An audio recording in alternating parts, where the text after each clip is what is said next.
Good afternoon, ladies and gentlemen. Thank you for coming to the Cabinet Office today. I'm joined here today by Ms. Joanne Dean, the Director of Department of National Drug Control, Mr. Anthony Santucci, the Executive Director of CADA, Mr. Jean-Claude Garcia, the Chef and owner of Beau Rivage, and the Chairman of the Hotel and Restaurant Division of the Bermuda Chamber of Commerce, and Mr. Sherwin Richardson, the Acting President of the Warwick Workmen's Club, and right behind me on my right shoulder, Mr. Chris Garland, one of the managers and owners of Flanagan's. And today we're all pleased to be here to announce the WeCard initiative. On Wednesday, October 1st, the new regime for mandatory identification carding will come into full force. A series of media releases, radio interviews, public service announcements, and social media presentations are scheduled to highlight the enactment of the mandatory card regime and the WeCard initiative. The key message of the campaign is no alcohol under 18, WeCard. And so what does this mean? It means that if you're requested, you will need to present your photo ID when buying alcohol at any licensed premise, such as a bar, restaurant, grocery store, nightclub, or anywhere where alcohol is served.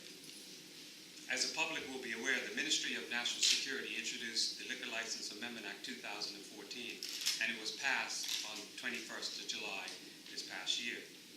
And the amendment does four main things. Firstly, it sets out the definition of a minor, that is to say, any person who is under the age of 18. Secondly, it requires certain licenses to demand ID such as valid driver's license, passport, or a government-issued identification of persons thought to be minors before the sale or supply of alcohol. And thirdly, it requires bars and nightclubs to demand ID upon entry. And finally, fourthly, it requires those establishments holding licenses other than nightclub licenses that offer music until 3 a.m. to ensure that they demand ID after 11 p.m. for persons who appear to be minors. Additionally, the Amendment Act creates offenses for the breach of the new requirements. And it also complements the effort by organizations such as CADA, the Department of National Drug Control, PRIDE, by providing enforcement safety net required as part of reversing the trend towards alcohol abuse in our community.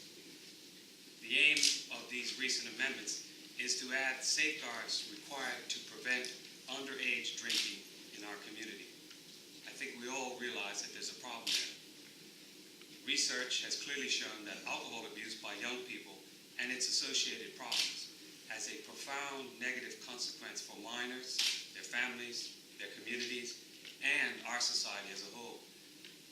The Ministry of National Security continues to collaborate with our important partners on all aspects of this issue.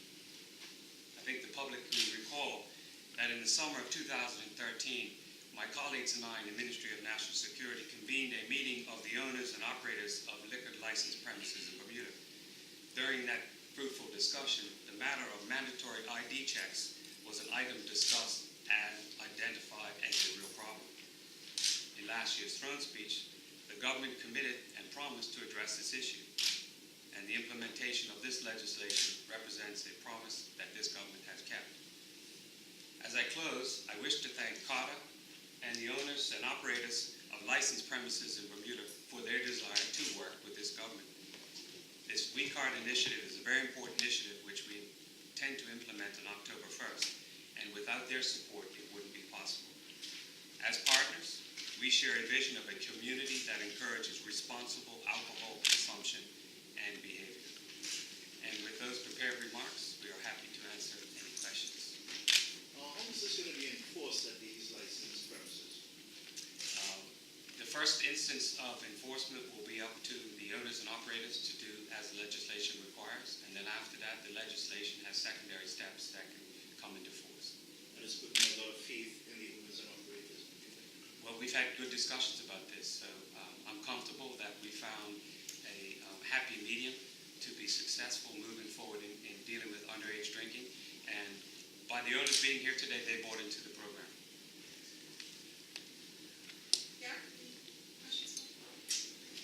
I just wanted to clarify, Premier. I mean, who's actually going to be making sure that staff at these licensed premises are doing these checks? And has there been any training or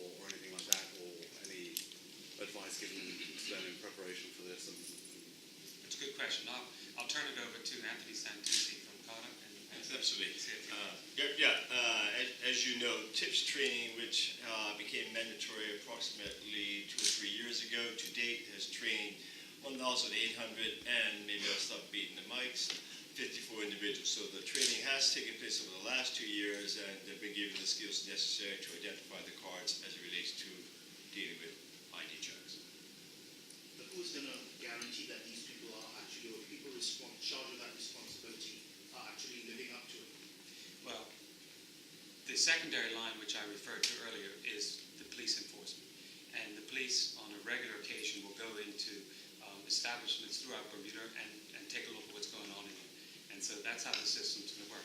Now, I realize that you might have some concern about how proactive it will be. I believe with the discussions that we've had with our partners and the discussion we've had with the police, this is a good first step to making things happen. And I'm positive that we can attack the problem that we have underage drinking. I think people understand that accept that, and we have to do something about it. This is one step as we move forward, and there'll be other measures coming forward to deal with drinking in general. It says here that it's going to be require those establishments holding licenses, music, control free, etc. Persons who appear to be minors. Why not stop it at the door? Why not call these people at the door as opposed to when they try to purchase alcohol, prevent them from coming into the premises? Very good question, Gary. There are 9 different types of liquor licenses, and we bracketed up. So various liquor licenses, you had to card at various times. So, for example, nightclubs, you card at the door because it's appropriate. You don't want minors in a nightclub. But at a restaurant, you're not going to card at the door because you want your minors to go into the restaurant. And that's why with restaurants that have music playing after a certain time, they will have to card at 11 o'clock. So we keep minors out. We tried to find a happy medium because, after all, Bermuda is a hospitality jurisdiction, and we want to make sure that they can flourish and abide by the laws that we accept. So we debated that, we communicated with the industry, and I think we found a good happy medium. Now it's all of us. If we want to deal with this problem, it's all of us to